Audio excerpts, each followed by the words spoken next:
game, relations with ourselves, the world around us, and the greater universe, finding our way back home.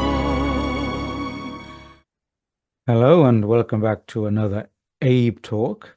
Again, talking about the communications in the reality game, which is relations with ourselves, the world around us, and the greater universe. And approaching the final two sections now, which are shorter. But here Abe says, well, we've talked about relations with ourselves, the world around us, the greater universe.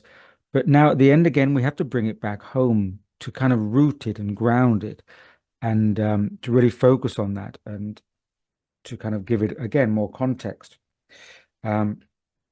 And again, as Abe says, that we have to deep seat the way back home within us because the material world or the external world is always pulling us out. So we always have this kind of contestation. So we have to be aware constantly of bringing it back into us. And the first thing that Abe says here is that that humans kind of not only like, but kind of rely on confirmation and feedback and of their actions, and especially external feedback and confirmation, as if this physical confirmation gives credibility and makes it valid that of our actions. And so in a way, we're kind of giving less trust to the inner part of ourselves, the inner connection, if we're seeking validation external to ourselves. And we have to trust our own connection, the human connection. In this, Abe says, quote, "We do so hope that now we can root this within yourselves, within this connection.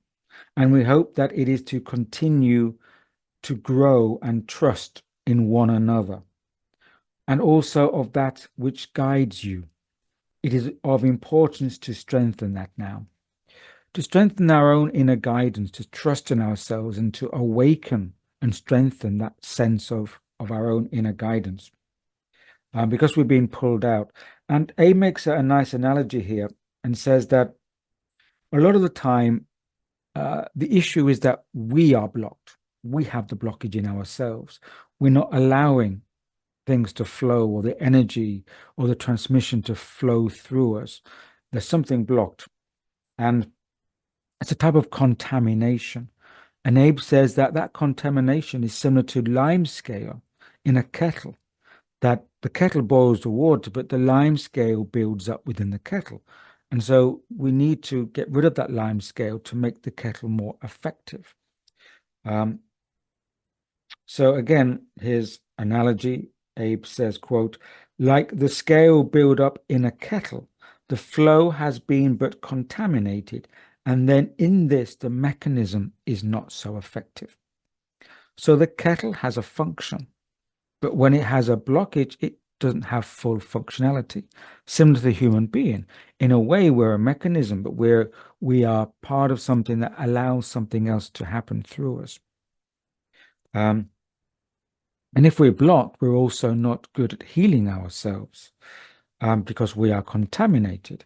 And you see, part of our flow of energy from human to human and human to our environment is a healing energy, but that can be blocked or contaminated also. Abe says again, quote, "So now it does so make sense to heal yourselves. But hear this, it is not but a long drawn out process, but like the vinegar that is left to do its magic within the kettle, this is too this flow, for in this it will make it as sparkling as good as new." So going back to the analogy of the kettle, that if it has lime scale buildup, you can put vinegar in it and overnight it gets rid of the lime scale. Unusual analogy, but I think it's very appropriate. So we can heal ourselves quite quickly if we just have the appropriate response. We don't have to make it a long, drawn out process and make it more complicated. Once we know we're blocked, it's very easy to get rid of that because we are aware of it. And awareness perhaps is like the vinegar in the kettle. It gets rid of the lime scale. And we have to be aware that we may be blocked because we are all part of this allowance. And Abe has mentioned on numerous occasions that this communication, such as the Abe communications, is not a channeling. It's not a kind of connection with some entity or some species.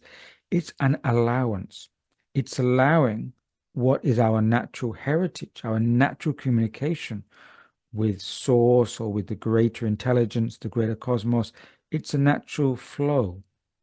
And so it's an allowance, a connection, a bridge. It's not a channeling.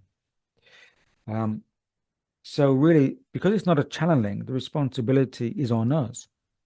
It's as if we're connecting with our higher self, let's say. We can call it what you want, but it's a connection with something innate to ourselves, fundamental to ourselves, but also greater than ourselves. It's not an outside external entity or species. It's inherent to ourselves. And this is the magic, which, and this is the problem also sometimes that Abe says with the kind of self-help channeling area, in that we can get caught up in trying to fix something all the time, as if we're needing this kind of self-help, but from an exterior area. And Abe says, quote, self-help can so get you caught up in a bind as to see that you need to fix something. There's nothing needed to be fixed, just rather let go of. So all this fiddling around and spending time to fix or repair something when we just need to clean something, let go. And I think that's important because then we can participate in what Abe calls the extraordinary, ordinary flow of life.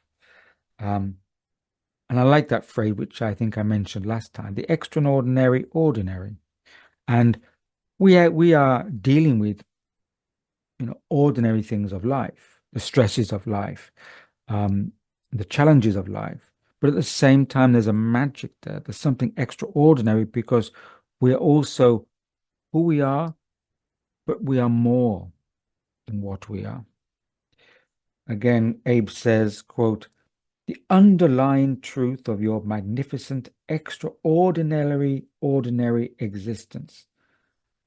The magic lives in the ordinary. And so really this part of the message is about unblocking and uncontaminating ourselves, so we can function better, more clearly. And a final analogy, again, going back to kind of the mechanism needing to function better. Abe says that we are not alone or we are not an island unto ourselves. We are part of a life force. So Abe puts this into analogy, and again, a quote, in your physical existence, you can only ever work to the mechanism. For you could ask, is the toaster a toaster or the electricity that runs through it? What would be your answer? For without the current, it cannot toast. This is true. So truth is not something you see, but rather something you become. You gather, you accept that your truth is but a collection, a bundle, not you, but a system within a system within a system. So what Abe is trying to say, that we belong to things greater than ourselves. A toaster doesn't function if there's no electricity running through it. We don't function if we don't have a life force running through us. And these energies we're blocking, we're not allowing to flow, so we're not operating very well to our full capacity. But you see, the toaster and electricity work together. It's a kind of collaboration. And so we too are in collaboration with the greater vital forces beyond us, but they're also a part of us. They're a natural energy to the human self.